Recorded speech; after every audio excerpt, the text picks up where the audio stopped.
आज हम CTET paper 1 CDP 2023 20 अगस्त का पेपर सॉल्यूशन करने जा रहे हैं। हेलो फ्रेंड, दिस इज खुशी। Welcome back my YouTube channel. स्वागत है आप सभी का स्मार्टली खुशी चैनल में। Question number first, dysgraphia.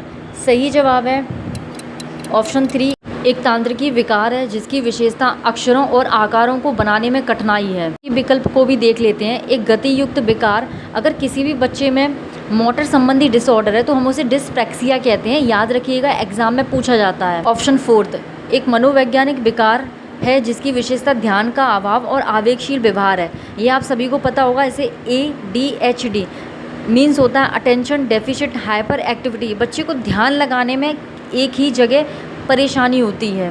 Question number 2, प्रतिभावान बच्चों को शिक्षित करने का उपागम जो उन्हें असामान्य रूप से तीव्र गति से पाठ्यचर्या के माध्यम से आगे बढ़ाता है, क्या कहलाता है? सही जवाब है ऑप्शन 3, एक्सेलरेशन यानी त्वरण गति वर्धन। नेक्स्ट क्वेश्चन, शिक्षक जो समावेशी कक्षाओं की दिशा में काम कर रहे हैं उन्हें चाहिए कि वे। सही जवाब है ऑप्शन 2। जब भी आप सभी को इस तरह के क्वेश्चंस मिलें तो इनको क्वेश्चंस को सॉल्व करने का एक तरीका होता है, वो मैं आपको बताती हूँ। सबसे पहले जो भी विकल्प हैं उन्हें एक बार पढ़ लेते हैं। फर्स्ट, पाठ्यचर्या में अनुकूलन करें। सेकंड, विविध दृष्टिकोण को शामिल करें। थर्ड, अपने स्वयं के अंतर्निहित पूर्वाग्रहों की जांच करें। फोर्थ, विविधता को एक बाधा के रूप में देखें। देखिए, अगर जब क्वेश्चन पढ़ेंगे समावेशी कक्षाओं के बारे में बात की जा रही तो क्वेश्चन पॉजिटिव है, जो भी नेगेटिव है उसको हम हटा देंगे। अब नेगेटिव जब मैंने पढ़ा तो मुझे फोर्थ लगा नेगेटिव। विविधता को एक बाधा के रूप में देखें, गलत। हमेशा विविधता को बाधा के रूप में नहीं बल्कि एक संसाधन के रूप में देखना चाहिए। इसीलिए फोर्थ जिस विकल्प में है आप उसको हटा दीजिए। देखिए, फोर्थ वाला ऑप्शन फर्स्ट विकल्प में है, थर्ड विकल्प में है, फोर्थ विकल्प में है, सेकंड विकल्प में नहीं है। इसीलिए सेकंड विकल्प सही है। इस तरीके से हल करेंगे तो क्वेश्चन को जल्दी से हल कर सकते हैं और सही 100% चांस होता है क्वेश्चन सही जाता है इस तरीके से सॉल्व करने पर। नेक्स्ट क्वेश्चन, शैशवावस्था में सामाजिकरण की डैश संस्थाएं प्रमुख रूप से महत्वपूर्ण हैं, जबकि प्रारंभिक बाल्यावस्था में सामाजिकरण की डैश संस्थाएं भी महत्वपूर्ण हैं। सही जवाब है ऑप्शन सेकंड, प्राथमिक और माध्यमिक। सामाजिकरण की जो प्राथमिक संस्था होती है वो परिवार होता है, और जो द्वितीयक संस्था होती है या सेकेंडरी का है वो विद्यालय होता है, स्कूल। क्वेश्चन नंबर 5, लेव वाइगोस्की के अनुसार सही जवाब है ऑप्शन 4, भाषा विकास संज्ञानात्मक विकास को सुगम बनाती है। ऑप्शन सेकंड की बात कर लेते हैं तो कि सेकंड और फोर्थ एक जैसे लग रहे होंगे पर दोनों में अंतर है। जब भी यह लिखा हो संज्ञानात्मक विकास भाषा विकास को सुगम बनाती है तो ये पियाजे का कहना है, क्योंकि पियाजे ये कहते हैं कि पहले विचार आते हैं फिर भाषा आते हैं। वही वाइगोस्की यह कहते हैं कि बच्चे पहले भाषा सीखते हैं फिर विचार, आगे चलकर ये दोनों एक दूसरे में मर्ज हो जाते हैं। नेक्स्ट क्वेश्चन, लॉरेंस कोहलबर्ग के नैतिक तर्क के किस स्तर पर बच्चे आमतौर पर मानते हैं कि लोगों को समाज की अपेक्षाओं पर खरा उतरना चाहिए और अच्छे तरीकों से व्यवहार करना चाहिए? सही जवाब है ऑप्शन 3, पारंपरिक स्तर। आप सभी लोग कमेंट में ज़रूर बताइएगा कि लॉरेंस कोहलबर्ग ने कितने स्तर दिए हैं, 1, 2, 3। नेक्स्ट क्वेश्चन, निम्नलिखित कथनों को पढ़िए तथा सही विकल्प का चयन कीजिए। अभिकथन, शिक्षकों और साथियों जैसे अधिक जानकार अन्य लोगों के साथ बातचीत शिक्षार्थियों को उनकी समझ और कौशल विकसित करने में मदद करने के लिए आवश्यक समर्थन और मार्गदर्शन प्रदान कर सकती है। बिल्कुल सही है। कारण, सामाजिक संपर्क सीखने और विकास का एक प्रमुख घटक है। यह भी बिल्कुल सही है। सही जवाब है ऑप्शन 2, ए और आर दोनों सही हैं। आर ए की सही व्याख्या करता है। थोड़ा सा समझ लीजिए इस क्वेश्चन को। जो शिक्षक होते हैं, साथी होते हैं, जो स्टूडेंट की मदद करते हैं, ये सब समाज का ही एक हिस्सा होते हैं, इसलिए सामाजिक संपर्क बिल्कुल सही है। आर कथन। नेक्स्ट क्वेश्चन, अधिगम के लिए आकलन का मुख्य लक्षण है। सही जवाब है ऑप्शन 3, विद्यार्थियों को प्रतिपुष्टि प्रदान करना जिसका उपयोग उनके अधिगम में सुधार के लिए किया जा सकता है। देखिए, बाकी विकल्प क्यों गलत है एक बार देख लेते हैं। उन विद्यार्थियों की पहचान करना जिन्हें धीमे सीखने वाले के रूप में वर्गीकृत किया जा सकता है। एक पॉजिटिव क्वेश्चन कह सकते हैं, ये पॉजिटिव क्वेश्चन है।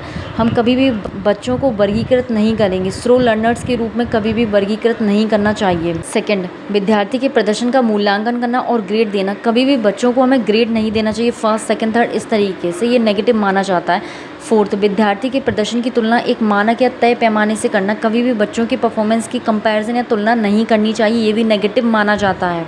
नेक्स्ट क्वेश्चन, किस आयु में बच्चे शब्दों के खेल में शामिल हो सकते हैं और ऐसे चुटकुलों और पहेलियों को पसंद कर सकते हैं जिनमें शब्दों का खेल शामिल होता है? सही जवाब है ऑप्शन 4, 7 वर्ष। जोक्स और रिडल्स बच्चों को पसंद होती हैं, वो इस 7 वर्ष की उम्र में इन शब्दों के साथ खेलते हैं। क्वेश्चन नंबर 10, कैरल ग्लीगन ने कोल वर्ग के नैतिक विकास के सिद्धांत की आलोचना की। सही जवाब है ऑप्शन 2 नारीवाद दृष्टिकोण।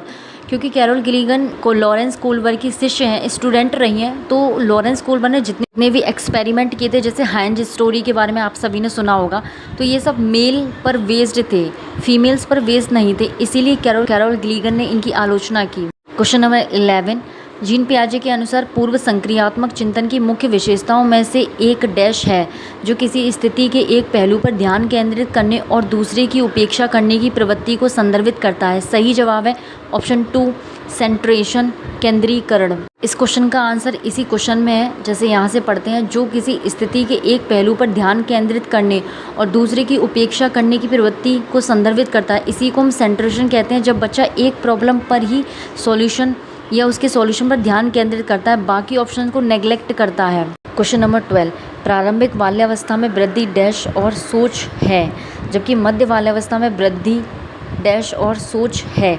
तो इसका सही जवाब है ऑप्शन 2 स्थिर है, कुछ हद तक आत्म केंद्रित है, धीमी है, तार्किक है। क्वेश्चन, निम्नलिखित में से कौन सा स्थूल गतिक कौशल है, मीन्स ग्रॉस मोटर स्किल। सही जवाब है तैरना। GF करके आप याद रख सकते हैं, ग्रॉस मोटर स्किल्स और fine motor skills. Gross motor skills क्या होते हैं, बड़ी बड़ी मांसपेशियाँ, हाथ और पैर की पेशियाँ, जैसे हम तैरने में हाथ और पैरों का यूज़ करते हैं। और फाइन मोटर स्किल्स क्या होते हैं, जिन्हें सूक्ष्म गतिक कौशल कहते हैं, जैसे पेंसिल पकड़ना, हाथ से कुछ मोतियाँ वगैरह धागों में पिरोना। नेक्स्ट क्वेश्चन, भौतिक वृद्धि और विकास के डैश और डैश सिद्धांतों का पालन करते हैं। सही जवाब है ऑप्शन 2 शीर्षगामी, अवरोही, समीपस्थ, आंतरिक, बाहरी, सिफेलो से प्रॉक्सिमो डिस्टल। यहाँ पर ग्रोथ की बात हो रही है, इसीलिए तो सिफेलो कॉर्डल से प्रॉक्सिमो डिस्टल तक जाएंगे। हार्वर्ड गार्डनर के अनुसार एक दर्शन शास्त्री के पास डैश प्रकार की बुद्धि और मूर्तिकार के पास डैश प्रकार की बुद्धि की मात्रा अधिक होती है।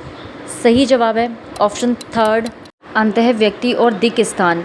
क्योंकि जो दार्शनिक लोग होते हैं वो इंटरपर्सनल लोग होते हैं। कहने का अर्थ ये है कि वो अपने विचारों पर ही चिंतन मनन करते हैं। फिलॉसफर लोग अपने ही थॉट प्रोसेस पर, स्वयं के विचारों पर ही चिंतन मनन करते हैं। और जो दिक् स्थान होते हैं मूर्तिकार, उन्हें दिशाओं का ज्ञान भी होना चाहिए। क्वेश्चन नंबर 16, अनुभवात्मक अधिगम किस पर बल देता है। सही जवाब है ऑप्शन 3 आलोचनात्मक प्रतिबिंबन के महत्व पर, यानी कि बच्चों में क्रिटिकल रिफ्लेक्शन होना चाहिए। बाकी विकल्प क्यों गलत है देखते हैं। बच्चों के अधिगम पर शिक्षक के नियंत्रण कभी भी कंट्रोल नहीं करना चाहिए, नेगेटिव वर्ड है, क्वेश्चन पॉजिटिव है। सीखने में पुनर्वलन की भूमिका पर गलत है। रीइंफोर्समेंट बिहेवियरिज्म में बात करते हैं, जब भी जो एक्सपेंशियल लर्निंग होती है वो कंस्ट्रक्टिविज्म वाले लोगों ने दी है। एक प्रक्रिया के बजाय अधिगम को एक उत्पाद के रूप में देखना चाहिए, गलत। हमें लर्निंग को हमेशा एक प्रोसेस के रूप में देखना चाहिए, ना कि प्रोडक्ट के रूप में। बच्चा कैसे सीख रहा है, किस प्रक्रिया से सीख रहा है, ये ज़्यादा महत्वपूर्ण होता है लर्निंग की प्रोसेस में। बच्चों को समस्या समाधान कौशल बढ़ाने के लिए निम्नलिखित में से कौन सा प्रभावी तरीका है। सही जवाब है 4, उन्हें बुद्धि मंथन करने और सहज अनुमान लगाने के लिए अवसर देना चाहिए। बाकी विकल्प क्यों गलत है एक बार देख लेते हैं।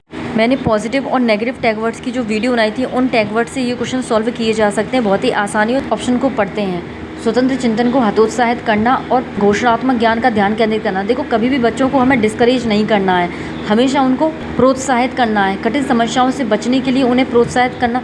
कभी भी बच्चों को हमें अवॉइडेंस, यानी कि कठिनाई से बचना चाहिए, इस तरह से यूज़ नहीं करना चाहिए, वर्ड नेगेटिव में होता है। उन्हें समस्याओं का तैयार समाधान उपलब्ध कराना चाहिए, मतलब बच्चों को रेडीमेड समस्या दे दो, ये इसका प्रॉब्लम का सॉल्यूशन, ये भी गलत है। नेक्स्ट क्वेश्चन, निम्नलिखित कथनों को पढ़िए और सही विकल्प का चयन कीजिए। अभिकथन, शिक्षकों को सार्थक वातावरण बनाना चाहिए जिससे सभी बच्चों को सक्रिय भागीदारी और संलग्नता हो। बिल्कुल सही है। कारण, सभी बच्चे आंतरिक रूप से सीखने के लिए प्रेरित होते हैं और सीखने में सक्षम होते हैं, दोनों सही हैं। सही जवाब है ऑप्शन 2 ए और आर दोनों सही हैं। आर ए की सही व्याख्या करता है। नेक्स्ट क्वेश्चन, निम्नलिखित में से कौन सी प्रक्रिया अधिगम के दौरान योगदान नहीं देती है। इसका सही जवाब है ऑप्शन 4 गैर प्रसंगीकरण। समझ लेते हैं कि डी कॉन्टेक्चुअलाइजेशन होता क्या है।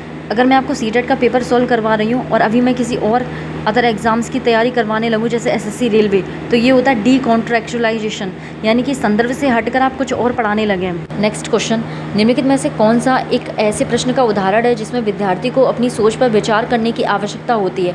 सही जवाब है ऑप्शन 4 कक्षा की शुरुआत से क्रियाओं के उपयोग के बारे में आपकी समझ कैसे बदली। बाकी सब जो है इतने अच्छे विकल्प नहीं है। निम्नलिखित में से कौन सा विफलता के लिए आंतरिक आरोपण का एक उदाहरण है। सही जवाब है मैं परीक्षा में फेल हो गया क्योंकि मैंने सही से पर्याप्त पढ़ाई नहीं की। यही होती है आंतरिक अभिप्रेरणा। बाकी सब जो है बाहरी अभिप्रेरणा के उदाहरण हैं। निम्नलिखित कथनों को पढ़िए तथा सही विकल्प का चयन कीजिए। अभिकथन: बहुत कम उम्र में दुनिया भर में अधिकांश संस्कृतियों में लड़कियां गुड़ियों को खिलौने के रूप में चुनती हैं, जबकि लड़के कारों के साथ खेलना पसंद करते हैं। देखिए ये गलत है एक तरीके से। कारण: बच्चे किसी विशेष संस्कृति की अपेक्षाओं के आधार पर एक लड़के या लड़की के लिए क्या उपयुक्त माना जाता है इसके बारे में जानकारी व्यवस्थित करते हैं और उसके अनुसार व्यवहार करते हैं। ये दोनों ही गलत है। सही जवाब है ऑप्शन फर्स्ट ए और दो दोनों गलत हैं। नेक्स्ट क्वेश्चन: लेव वाइगोत्स्की के अनुसार डैश बच्चों के संकल्पनात्मक योग्यताओं के विकास में महत्वपूर्ण भूमिका है। सही जवाब है ऑप्शन टू सहकर्मी सहयोग, पीयर कोलैबोरेशन। लेव वाइगोत्स्की के सिद्धांत के अनुसार आंतरिक वाक है। सही जवाब है ऑप्शन फोर बच्चों के लिए अपनी सोच को नियंत्रित करने का एक तरीका। आंतरिक वाक वही होती है जब बच्चा अपने आप को रेगुलेट करता है, अपने आप से बात करता है, मैं इस काम को ऐसे कर सकती हूँ। बाद में ये प्राइवेट स्पीच ही इनर स्पीच में कन्वर्ट हो जाती है। क्वेश्चन नंबर 25: 4 वर्ष की अपर्णा कहती है कि एक बटन जिंदा है क्योंकि यह उसकी शर्ट को एक साथ बांधने में मदद करता है। जीन पियाजे के अनुसार उसकी सोच की विशेषता है। सही जवाब है ऑप्शन टू जीववादी चिंतन, एनिमिज्म थिंकिंग। देखिए एनिमिज्म थिंकिंग क्या होता है आप मुझे कमेंट में ज़रूर बताइएगा कि ये पियाजे के किस स्टेज में आता है। जैसे इसी क्वेश्चन में अपर्णा एक बच्ची है, उसने कहा कि बटन जिंदा है, यानी कि जो बटन है वो तो निर्जीव है। जब बच्चे निर्जीव को सजीव बताने लगे, सजीव समझने लगे तो वो एनिमिज्म होता है। निम्नलिखित में से स्वलीनता वाले विद्यार्थियों की विशेषता कौन सी है? तो सही जवाब है ऑप्शन 3 बार बार दोहराव और आवर्ती व्यवहार। तो ऑटिज्म वाले व्यक्ति यही होते हैं, ये अपने बिहेवियर को रिपीटेड करते हैं और इन्हें अपने रूटीन में कोई चेंजेस पसंद ज़्यादा नहीं होते हैं। निम्नलिखित कथनों को पढ़िए और सही विकल्प का चयन कीजिए। अभिकथन: शिक्षार्थियों के बीच समालोचनात्मक चिंतन को सुगम बनाने के लिए शिक्षकों को उन्हें विविध परिस्थितियों और विभिन्न दृष्टिकोण से अवगत कराना चाहिए। बिल्कुल सही है। कारण: जब विद्यार्थी विविध मतभेदों के बीच बातचीत में संलग्न होते हैं तो वे समालोचनात्मक और रचनात्मक रूप से सोचने की अपनी क्षमताओं को सीखते और समृद्ध करते हैं। जवाब है ऑप्शन 2 ए और आर दोनों सही हैं। आर ए की सही व्याख्या करता है। नेक्स्ट क्वेश्चन 28: निम्नलिखित में से अधिगम का प्राथमिक लक्ष्य कौन सा होना चाहिए? सही जवाब है ऑप्शन 4 समालोचनात्मक चिंतन का विकास, यानी कि बच्चों में क्रिटिकल थिंकिंग का डेवलपमेंट करना।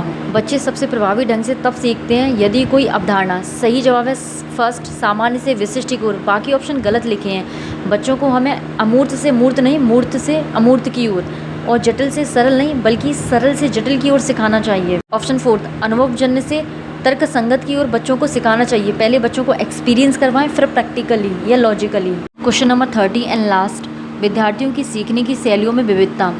सही जवाब है ऑप्शन फर्स्ट को महत्व दिया जाना चाहिए और मानव विविधता के प्रतिबिंब के रूप में देखा जाना चाहिए। Thank you watching my video. Like share and subscribe.